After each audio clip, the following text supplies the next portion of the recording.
peg 9. Just down, it's about 4 o'clock. Said to try and get down before the rain started. Give showers to come in here the next couple of hours. We'll get the baby up and get everything sorted before the rain would come on. Nothing worse than trying to set up in the wet. So we've just got everything sorted. Baby's up, I say. Rods are just sitting there, not out yet. Waiting for this sort of first shower to go over. A couple new bits of kit to look at this week. There's a new adjustable Zig Float, Fox. I want to give that a whirl. Something I want to get into a bit more is the zig fishing. Definitely these days when the fish are up in the water. There's no point being in the bottom when they're not there. So we're going to have a look at that. I have a new rod, a new floater rod from Wychwood. Have a look at. So hopefully this rain's going to go over shortly. We'll get some bait out, get the rods out. I'll chat to you in a bit. Well, we're trying for a few on the surface there, to be honest. I got the fish going there, but the rain came on again. It's absolutely hammering it down there at the minute, you can see. So I thought I would come in and set up this Zig Float. I was showing you earlier, the Fox one, new adjustable. So far looks a good bit of kit. So that's the inline float as such. Comes with a roller bar and swivel. Spins very, very easily. Meant to stop any twist in the zig as such. Which so far looks good. It does come with an anti-tangle sleeve, but to be honest, I put my own on. The one that comes with is very, very short. There. So I put my own anti-tangle sleeve on just to try and kick it away a wee bit better. Also, you can put a piece of Zig foam or PVA foam in this little hole in the top and then attach your hook link onto that, which I suppose if you're using a longer hook link would stop any tangles. I'm only using about 3 foot there, so I'm not so worried.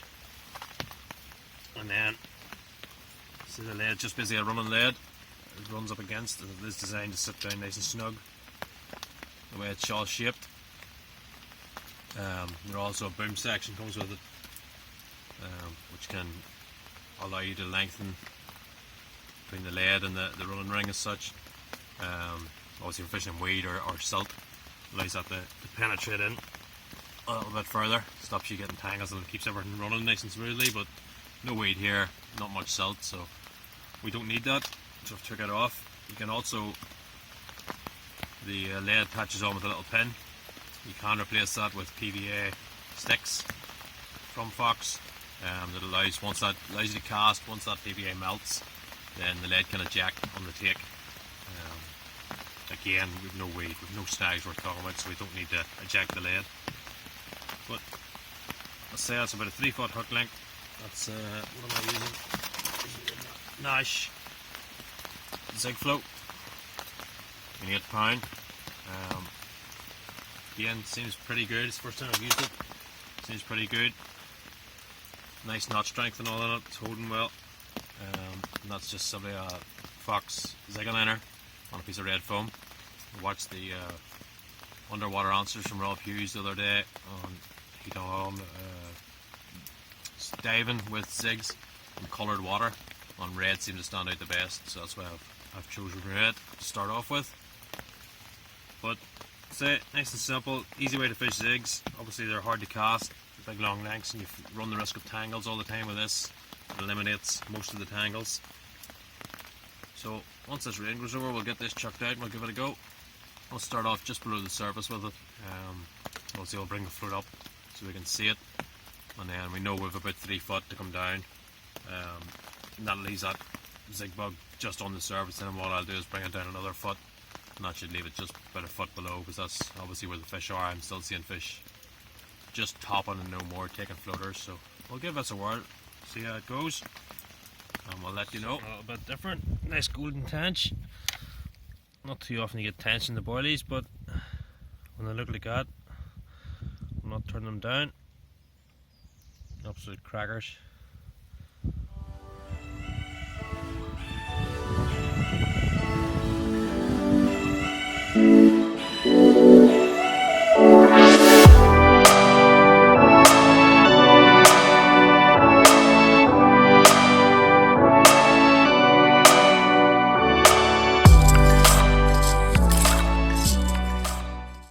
There's still a few fish taken on the surface there. They had sort of tailed off there for a minute or two, but I seem to have got a few going again. I've actually switched the zig over. I had that red zig out earlier. Nothing so far in it, so I put it over onto a pop-up. This is similar colour to the mixers, and I have it literally out about 3 or 4 inches below the surface, just to see if that works. If nothing happens, I'll probably bring it on up onto the surface and see if we can produce a take that way. Actually ended up putting the wee boom section I was showing you earlier back on, because of the even though we've very little silt in here, it still seemed to be, whatever way it was hitting the bottom, it was like wedging with just the weight on the wee run rig, or running ring as such. So I put the wee boom back on. It seems to work far better with that, so it does. So that's something we've learned. So there's plenty of fish moving this evening. Gonna be a lovely evening by the look of it. I'll head around here shortly anyway and bring the rods in for half an hour and go and do the feeding and the oxygen checks, as we do daily. But we'll see what happens here over the next half hour. We'll go do that. I'll let you know how we're going. Part of the daily routine here at the fishery is checking the oxygen level. See, we use the handy Polaris Moxie Guard. Great bit of kit. Quite expensive, but well worth having. Going on a fishery, you gotta have one of these. Let me see out in the waders, as you can see, right in the middle of the pond. Gives us a slightly better reading than average. You can see our oxygen level is sitting at 8.4 milligrams per litre, which equates to 89.4%. Water temperature is currently 17.9. But it's something we do every day, morning and night. Check our oxygen levels. Make sure everything's right. It gives us an idea as to if there's any sort of algal blooms happening or any issues with the fishery. This gives us the first sort of port of call that we know start to sort something out, whether it be turning our radars on or doing what we need to do. Once we've done our oxygen levels and everything's good, we'll feed the fish as we do every day. Willow gets a 6mm cereal pellet. No fish meal at all in these. It's a cereal based from BP Milne. Good quality stuff, far less ammonia, better for your water quality. The fish don't need fish meal in a natural environment. Maybe in a tanked or a contained unit they would in a fish farm as such, but not in a clay pond. The main leg then gets a slightly higher protein version. These are the 12mm. We feed these in the summertime when the fish can use the protein. When the water temperature is high, they can use it. Once the water temperature drops again down below sort of 10 degrees, hitting in the end of October, November time, we'll go back onto this 6mm for the main lake, and a combination then in the depths of winter of this and flake maize, when the fish aren't able to use the protein. But that's what they get. Say it's a small percentage of what the fish actually eat. Contrary to popular belief, when people aren't struggling or they're not catching, then the first thing they blame is, oh, he feeds fish and feeding them too much, so on and so forth. Which is nonsense. Carp are greedy pigs. They'll keep eating. Literally that lot will be gone in 5 or 10 minutes of me putting it in, if Susie doesn't get out first. Hey Susie, waiting on me spilling some. Right, get these fed and get back to the swim. Get the rods back out for the rest of the evening. There we go, there's the first one on the zig. That new Zig Float I showed you earlier. Not the biggest mirror in the world, but a pretty one to be fair. Sure, that fish is probably is 6, maybe pushing 7 pound. But he's obviously recovered well. We'll slip him back. Again, say I was on the zig. Actually changed it over onto just a wee white dumbbell. That was just dipped in a Scopex dip actually. Something a bit different. It was the red. Not to say the red wouldn't work, but it hadn't worked. Let's say that has worked well. And at night time as well, you can, if you're not fishing it too far out, you can guess the depth once you've let it up off the lead. So I let it up and I actually was able to see the float glistening on the surface, and then just draw it down until it just popped below. It was fished probably about 6 inches below the surface. So it's a good system, it works. We'll hopefully get another few for the night side. It's turned into a lovely evening actually. Moon's out. Probably going for 11 o'clock now. So we're gonna go slip this one back out again and get the head down for a couple of hours. And I'll chat to you again in the morning. Well, good morning. That's a cracking morning. Proper carpy morning. Mist running off the water. Definitely a lot cooler than what it has been of late. Had a few fish through the night. That one you saw was only one in the zig. Had a couple more smaller commons. Again, and around that sort of 6 pound mark off the baited spot. Up till about, I think the last one was about 3 o'clock. And then I left that rod in, to be honest. Put the head down for a couple of hours. It's just after 5 o'clock, just up again. And got the rods out. And the kettle on.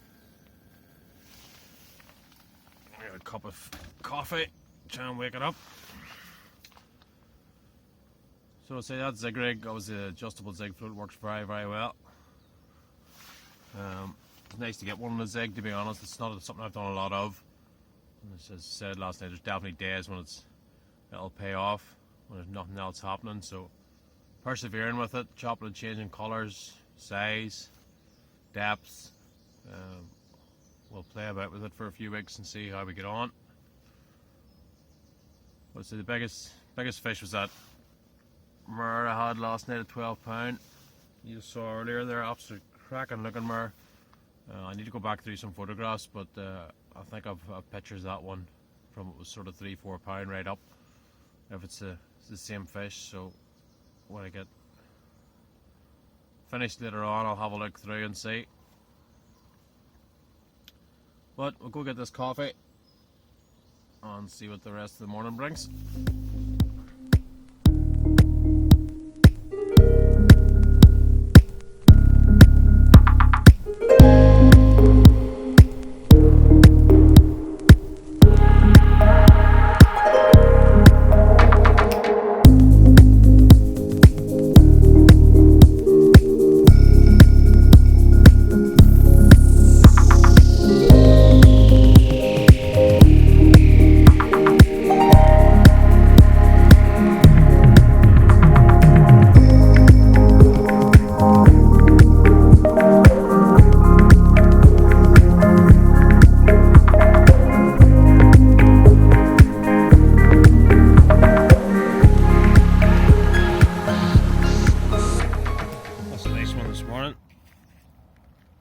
Nice scaley murre, lovely fish. Again, and around that sort of 6 pound mark. That came off the baited spot again, over by the old peg 10. There we go. Yeah, I say that one came off that spot over here that beside the old peg 10. Putting quite a lot of bait out. I'm sure between last night and this morning I've gone through maybe 5-6 kilo already. I think I've 3 kilo of boilies with me and 5 or 6 kilo of pellets. And every time I'm getting a bite, I'm topping it up with another 40-50 boilies and well, at least 3 or 4 good handfuls of pellets. Probably about about a kilo every time. But that's what's working. Definitely when they're on it, get the bait into them. It keeps them there, keeps them feeding. Get this rod back out again. That's turned into a lovely morning. It's going to be a cracking day. Mist just cleared off the water. And we can get some floaters out and see if we can get a few going.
Baited spot. All that pellet and boilie you just saw me put in. It took about 10-15 minutes. Produced another nice common. Not quite double that one, but it's definitely not far away.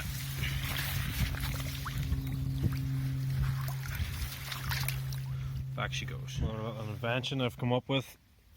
Motorised my barrow. It's just an old golf cart, which I've mounted to the rear of it. This was the front mount for the golf cart. I just drilled it out, mounted through the original axle of the barrow, and then welded this bar in place and bolted the framework of the golf cart to this bar. Didn't necessarily need this bolt here. This was again the bracket that was on the original golf cart, but I put this on first to see if it would work before I welded it in place. But you could, obviously at this time, using this at the fishery, I don't need to take it away. It doesn't need to be put in a car or anything like that. See, this one of the TF gear juggernauts. I actually have it all welded up, just to stop all the rattles.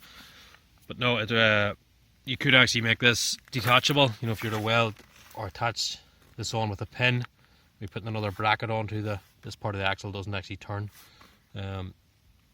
So you could put another bracket on here, attach to, for example, this on with a pin that you could remove, and obviously you could put this on with pins or some sort of wing nut that you could just simply screw it off and remove this, which would mean it would be portable. It seems to work very, very well. So I've just attached then the handle of it onto my handle. Again, you could put this on a set of wing nuts or some sort of pins. But I have it on, bolted on permanently because my gear just stays in this trolley all the time. But it seems to work very well. It's even got gears in it. So it drives the best. Made it a little bit harder to manoeuvre. With the juggernaut, what you would have done was push the back down and manoeuvred the front round. It's made it a little bit less manoeuvrable. But providing you're not turning lots of corners in and out of those tight areas, it shouldn't be a problem. It even spins the wheels. And what do you want? So no, works very well. Find that going uphill with it now, you do just need to give it just a wee helping hand. But again, I would imagine most of them are the same once you put weight on them. But compared to the price of a power barrow at £800-900, I actually got that golf cart given to me. But I've looked about Gumtree and stuff, and you can pick them up second hand for very little, on a hell of a saving. If you're sort of DIY minded at all, you can soon mount something together. So time will tell with it. I'm sure we'll tinker with it as time goes on and improve it. But working well for now. Well, that's almost us for another session. It's turned into a beautiful evening. It's getting time now to get packed down. I'm finished up. I think I've ended up with maybe 8 or 10 fish.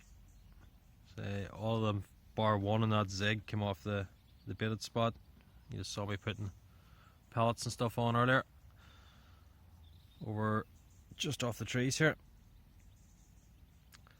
So definitely paid off this time, keeping the bait going in regularly, topping it up after each bite.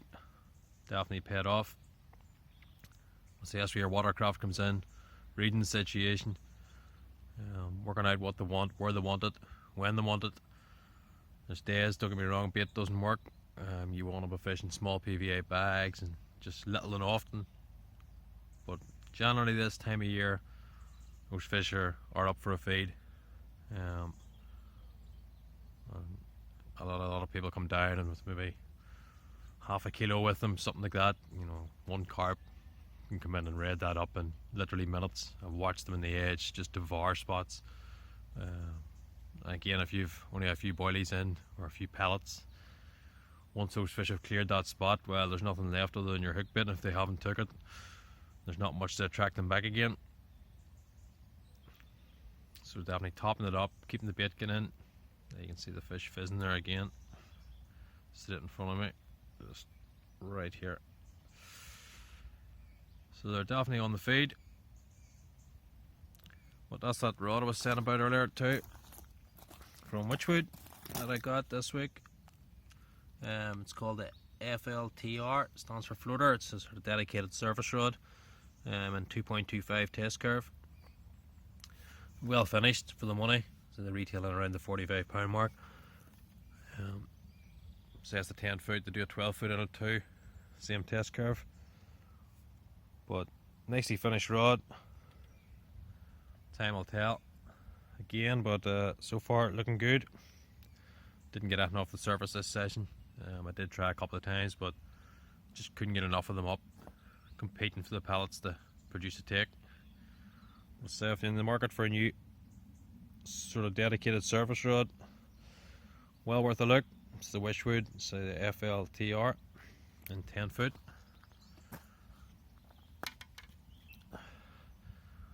Right, we shall go on, get this lot back down. What do you think, Shizzy? On, get it packed back onto this new revolutionary bit of kit that I've invented. See how it goes on the way back up. But remember to subscribe to the channel, folks. Give us a wee thumbs up if you like the video.